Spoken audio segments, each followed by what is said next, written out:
Tapi Abu Bakar menyarankan ditebus saja dengan Rasulullah menyetujui saran Abu Bakar, tapi ternyata Allah malah setuju dengan saran Umar. Artinya apa? Yang beliau usulkan itu bukan itu. Jadi kalau ada keterangan bahwa itu bukan wahyu, berarti itu bukan wahyu. Tapi selama tidak ada keterangan itu bukan wahyu, berarti itu adalah wahyu. Nah, hadis atau nas yang tegas dalam masalah ini menjelaskan bahwa rukun Islam itu ada 5 adalah hadis Ibnu Umar misalnya, buniyal Islamu ala khamsin, syahadati an la ilaha illallah wa anna Muhammadan Rasulullah wa iqamis shalah wa ita'iz zakah wal haji wa shaum Ramadan. Islam itu dibangun oleh 5 perkara. Pengakuan bahwa tiada ilah selain Allah dan Muhammad adalah utusan Allah, salat, zakat, haji, puasa. Dalam riwayat lain puasa dulu baru disebutkan haji. Wa hajjul bait man istata'a ilaihi sabila. Haji bagi yang mampu. Nah itu nas, jadi ada 5. Jadi tidak ada perbedaan pendapat bahwa rukun Islam itu ada 5. Tidak mungkin bertambah menjadi 6 atau 7. Beda dengan rukun iman. Kenapa? Rukun iman itu kelompok Mu'tazilah mengatakan qada dan qadar bukan bagian dari rukun iman. Dan mereka tidak percaya pada adanya qada dan qadar. Tapi belakangan ada satu kelompok lain lagi di era modern ini yang berusaha mengeluarkan qada dan qadar dari iman, meski dia meyakini pula bahwa qada dan qadar itu wajib diimani. Tapi berhubung karena hanya ada dalam hadis ahad menurut persangkaan mereka, yaitu hadis Umar bin Khattab radhiyallahu anhu dari Abdullah bin Umar dari Umar bin Khattab, dan juga diriwayatkan oleh Abu Hurairah dan Ibnu Abbas tentang kedatangan malaikat Jibril, yang hadis yang sangat terkenal itu, yang menanyakan tentang iman, Islam dan ihsan. Nah, dalam riwayat Abu Hurairah yang ada di Sahih Bukhari tidak ada kalimat percaya pada qada dan qadar. Bahkan dalam riwayat Al-Bukhari pun di hadis nomor 50 tidak ada beriman kepada kitab Allah. Dalam Sahih Bukhari hadis itu dimuat di 2 tempat, yaitu di Kitabul Iman dan di kitab tafsir. Nah di situ dimuat ada sebagian manuskrip memuat iman kepada kitab, sebagian manuskrip tidak memuat iman kepada kitab. Umumnya cetakan-cetakan yang ada berdasarkan manuskrip yang tidak memuat iman kepada kitab. Makanya orang-orang ini Bukhari tidak meriwayatkan hadis itu adanya iman kepada kitab dan tidak ada iman kepada qada dan qadar. Karena Bukhari memakai riwayat Abu Hurairah yang melalui jalan, kalau tidak salah saya siapa itu. Tetapi dalam orang lain meriwayatkan itu, An-Nasa'i misalnya dan Muslim meriwayatkan hadis Abu Hurairah itu dari jalur yang lain, menyebutkan adanya iman kepada qada dan qadar. Nah ini peliknya ilmu hadis. Jadi ada masalah ilmu hadis dalam studi matan dari kedua sahih ini. Dan riwayat yang pasti, riwayat Umar bin Khattab tidak memuat qada dan qadar. Justru itulah pangkal pembicaraan sababul wurud mengapa Ibnu Umar mengeluarkan hadis itu. Kenapa? Karena mendapat laporan dari Yahya bin Ya'mur yang mengatakan bahwa dari negeri mereka ada orang bernama Ma'bad al-Juhani yang tidak percaya pada takdir, tidak percaya pada qada dan qadar. Lalu kata Ibnu Umar, kalau kamu ketemu lagi dengan mereka, sampaikan bahwa Abdullah bin Umar berlepas diri dari mereka. Karena sesungguhnya aku telah mendengar Umar bin Khattab mengatakan, diceritakan hadis itu, dan di sana di dalamnya terdapat kalimat bahwa iman itu termasuk diantaranya percaya pada Allah dan qadar. Nah itu yang menyebabkan orang-orang menjadi bingung. Ya, sepertinya qada dan qadar ini bukan masuk bagian rukun iman. Itu karena prasangka mereka yang keliru dan tidak meneliti jalur-jalur ke semua hadis dan menggunakan satu premis yang salah, yaitu bahwa khabar ahad atau hadis ahad tidak dapat dijadikan hujjah dalam akidah. Dan itu adalah prinsip dasar ahli bid'ah, yang mana Ahlus Sunnah wal Jamaah bersepakat bahwa khabar ahad bisa dijadikan hujjah atau bisa dijadikan dalil dalam masalah akidah, terlepas apakah dia yufidul dhann atau yufidul ilm, terlepas apakah kabar itu hanya menghasilkan dhann atau menghasilkan keyakinan. Tidak penting, yang penting dia bisa dijadikan dalil atau landasan dalam masalah akidah. Apa enggak? Tadi antum menyebutkan golongan Mu'tazilah. Golongan Mu'tazilah itu sebenarnya golongan yang mana? Dan satu lagi pertanyaan, Ahlus Sunnah wal Jamaah. Tadi antum mengatakan golongan Ahlus Sunnah wal Jamaah tersepakat seperti itu. Sedangkan yang ada di kita sekarang, realitas sekarang, semua mengaku golongan Ahlus Sunnah wal Jamaah, dan itu banyak perbedaan di antara mereka gitu loh. Itu mohon penjelasan. Pertama, Mu'tazilah adalah firqah yang muncul pada masa Hasan al-Basri, punya murid namanya Wasil bin Atha. Wasil bin Atha ini terpengaruh pada pemikiran filsafat ahli kalam. Waktu itu terpengaruh pada pemikiran Jaham bin Dirham, Jaham bin Safwan, yang mengatakan bahwa manusia itu, teori pertama yang dia munculkan adalah yang dia tidak setuju dengan gurunya yaitu Hasan al-Basri, adalah bahwa manusia itu kalau dia berdosa besar, mati, tapi dia tetap muslim, maka dia nggak ke neraka, nggak ke surga. Bukan, dia tidak kafir, dia tidak ke ini, dia tidak ke kafir, tapi tidak pula muslim, tapi kekal di dalam neraka. Itu namanya manzilah baina manzilatain. Suatu posisi di antara dua posisi yang ada. Sebelumnya orang-orang berkeyakinan orang itu kalau nggak kafir ya muslim. Kalau dia nggak, Khawarij berkeyakinan setiap orang yang berdosa besar dia kafir, berzina kafir, orang mabuk kafir, berjudi kafir, membunuh kafir, itu Khawarij. Lalu Ahlus Sunnah mengatakan tidak, setiap orang yang melakukan dosa besar dia tidak kafir, hanya dia fasik. Kalau Allah mau, Allah mengampuninya, tapi kalau tidak ya Allah akan menghukumnya di akhirat, kan gitu. Berdasarkan hadis Abu Sa'id Al-Khudri radhiyallahu anhu yang diriwayatkan dalam Sahih Muslim, di mana Rasulullah SAW menceritakan keadaan kaum mukminin di akhirat, yudkhilu ahlal jannati jannata wa yudkhilu ahlan nari nar. Tsumma qala unzuru man kana fi qalbihi mithqala dzarratin min iman. Man kana fi qalbihi mithqala dzarratin min iman fa akhriju. Kata Allah berfirman kepada para malaikat ketika dimasukkan penghuni surga masuk surga, yang ke neraka masuk neraka. Lalu kepada penghuni neraka ini Allah berfirman kepada para malaikat, lihat siapa di antara penghuni neraka itu yang masih punya iman di dalam hatinya meski hanya sebesar biji sawi. Lalu apa? Keluarkan mereka dari situ. Keluarkan mereka dari neraka karena masih ada iman itu. Artinya mereka mati dalam keadaan muslim. Cuma dosa besar, banyak dosanya, akhirnya masuk neraka dulu kan, tapi masih ada iman.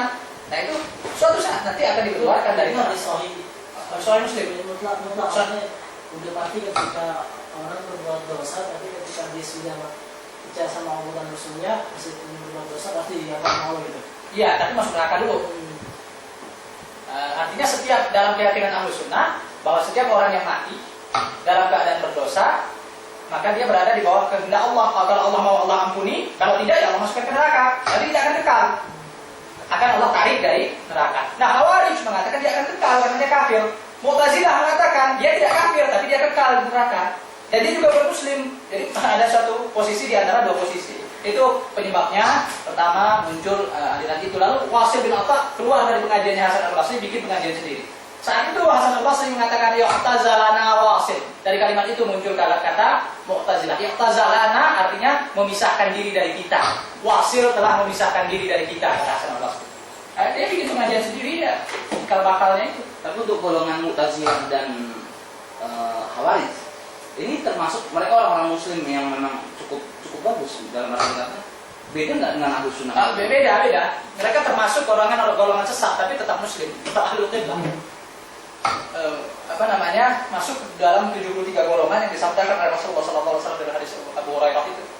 Satafariqu ummati ala salatah wa sab'ina firqah kulluhum finnar illa wahid. Umatku akan terpecah dari 73 golongan yang semuanya di neraka kecuali satu.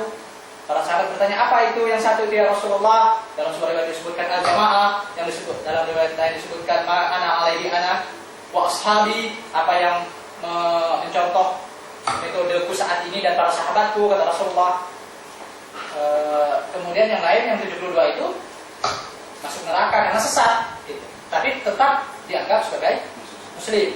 Jadi muslim yang sesat kelompok sesat namanya. Tapi masih ada harapan. Masih ada harapan, tapi jangan deh. Ya biarpun ada harapan jangan dikira. Jangan kata wah tenang, kita kan nanti dalam keadaan beriman, nanti juga bakal dimasukin ke dalam surga. Ya coba aja. Satu hari di akhirat itu berapa ribu tahun bandingannya di dunia. Gitu. Kita sehari aja nggak makan, udah kelaparan, rasanya seperti apa gitu ya. Dunia seperti mau kiamat. Padahal baru mendapat cobaan yang sedikit, apalagi kalau masuk neraka. Ya bismillah semua. Nah jadi keyakinan kita bahwa kelompok-kelompok tersebut adalah kelompok sesat yang harus dijauhi. Mu'tazilah kita. Ya sekarang jarang ada orang yang berpaham murni Mu'tazilah ya. Tapi yang memakai metode mereka atau pengaruh pada metode mereka ada. Sekalipun mereka menamakan diri sebagai Ahlussunnah. Salah satunya adalah Asy'ariyah. Asy'ariyah itu sebenarnya terpengaruh dengan sebagian prinsip dasar Mu'tazilah, yaitu dalam hal menakwil sifat Allah. Sekalipun secara umum Asy'ariyah banyak bersesuaian dengan Ahlussunnah. Pernah dengar istilah ini nggak sih? Pernah. Oh. Apalagi, nah ini ada pertanyaan bagus lagi. Dalam bagus ya? Kita tanya dulu baru kita ditanya bagus ya. bagus menurut aneh gitu. Ya. Ini mungkin antum pernah nonton TV As-Sunnah ya? Insan TV ya mungkin. Oh, Insan. Nah, itu mengatakan maaf trio bomber ya. Trio bomber Ambrosi si itu. Mereka mengatakan bahwa dia itu golongan Khawarij, Mu'tazilah seperti itu. Kalau menurut pandangan antum sendiri? Ya, jangan masuk kepada orang sih ya. Apa namanya? Begini, sebenarnya pada prinsipnya orang-orang ini tidak bisa dikatakan golongan itu murni karena jelas prinsipnya berbeda. Bahwa mereka di sebagian tempat memakai metode itu ya. Khawarij murni itu tidak ada, atau paling tidak jarang kita temui lah. Yang berprinsip bahwa pelaku dosa besar itu kafir, itu hampir tidak ada. Tetapi yang memakai metode-metode dengan metodenya Khawarij itu kan gini, salah dikit tebas. Wah gitu. Nah metode seperti itu ya dipakai oleh kelompok-kelompok yang berlebihan dalam mengkafirkan itu. Saya tidak tahu ketigawan itu seperti itu atau tidak. Tapi dari buku-bukunya Imam Samurasi dia nggak seperti itu, nggak segitu amat. Cuma yang mungkin dia ada kesalahan lewat itu. Ya makanya itu bertindak di sektor itu, berdakwah dengan cara mempersiapkan untuk bom segala macam itu banyak bahayanya. Kadang kita tidak tahu kita dimanfaatkan oleh siapa. Karena juga akhirnya jamaah-jamaah seperti itu, maaf ya, jamaah yang sekarang mengakunya salafi gitu, itu kan kesannya mereka apa ya, lebih paling benar gitu loh daripada itu. Jadi semua orang lah pasti ngakunya paling benar, pasti ngerasa paling benar. Cuma tingkat penyampaiannya saja yang berbeda. Itu kan. Sebaliknya kelompok TV yang anda sebutkan itu juga dituduh oleh kelompoknya orang-orang yang keras itu sebagai kelompok Murji'ah. Murji'ah itu kebalikan dari Khawarij. Murji'ah murni juga tidak ada yang mengatakan bahwa yang penting iman orang akan masuk surga semua, atau orang masih tetap muslim tidak ada pembatal keislaman. Itu murni seperti itu tidak ada. Tapi memakai pola-pola Murji'ah itu juga ada. Yaitu orang yang terlalu berlebihan bela atau tunduk pada penguasa meski penguasa itu zalim, tidak melaksanakan hukum Allah. Nah, di situ letak perbedaan yang mendasar antara kedua mereka itu. Adalah bahwa orang yang pakai hukum buatan Belanda KUHP seperti Indonesia ini masih muslim atau kafir. Nah mereka yang ini kafir, artinya sampai trendingnya Twitter SBY kafir segala macam. Nah yang sementara yang lain enggak, selama dia bahwa melaksanakan hukum bukan hukum Allah itu, selama dia tidak meyakini bahwa itu benar, maka dia tidak kafir. Panjang lah dia masalah itu sebenarnya. Intinya adalah sekarang belajar pelan-pelan sebelum masuk ke situ. Kenapa jadi sampai ke situ kita tadi? Ya, memang yang ada itu yang pernah kita dengar istilah Khawarij kan memang dari situ. Enggak, kenapa sampai ke situ tadi? Kenapa jadi? Kenapa zakat? Kenapa jadi situ? Karena tadi kan bahasan di situ ada disebutkan kaum Mu'tazilah. Oh, Mu'tazilah karena rukun iman dari yang rukun iman Islam. Kita tinggalkan rukun iman, kita kembali pada rukun Islam, kita kembali pada zakat. Nah, saya bagusnya pakai kopi apa enggak ya? Suka-suka antum. Udah laku ini.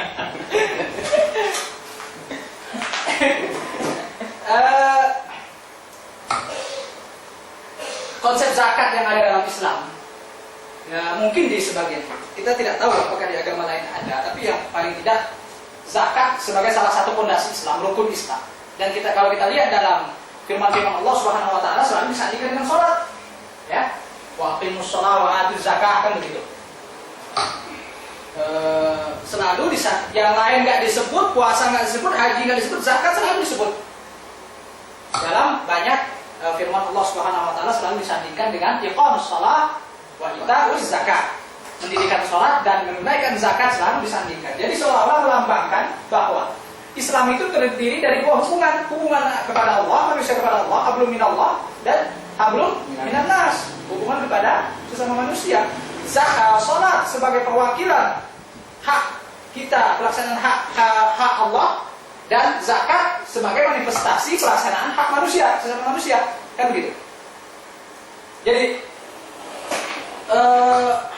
makanya Abu Bakar ketika Rasulullah SAW wafat, sebagian penduduk Arab merasa tidak perlu lagi membayar zakat karena Rasulullah SAW sudah wafat.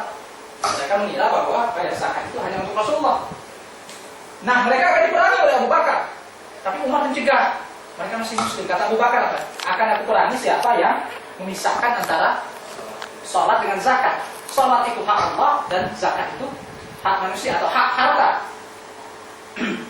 Nah, ketika melihat itu, Umar kemudian mengatakan Allah sudah melapangkan dada Abu Bakar untuk meneguhkan prinsipnya memerangi orang yang tidak mau membayar zakat. Nah, di situ dapat kesimpulan bahwa orang yang tidak mau membayar zakat, meski dan mereka sudah tidak meyakini kewajibannya, adalah kafir. Ya kan? Mereka nggak mau bayar zakat itu karena udah merasa itu tidak wajib lagi. Muhammad sudah wafat, jadi buat apa lagi kita bayar zakat? Jadi mereka menganggap itu upeti. Nah, maka mereka dianggap sebagai murtad. Dan bagaimana dengan orang yang tidak mau bayar zakat karena bakhil, tidak mau mengeluarkan harta? Yang benar mereka tidak kafir, tetapi masuk kategori maksiat, zalim,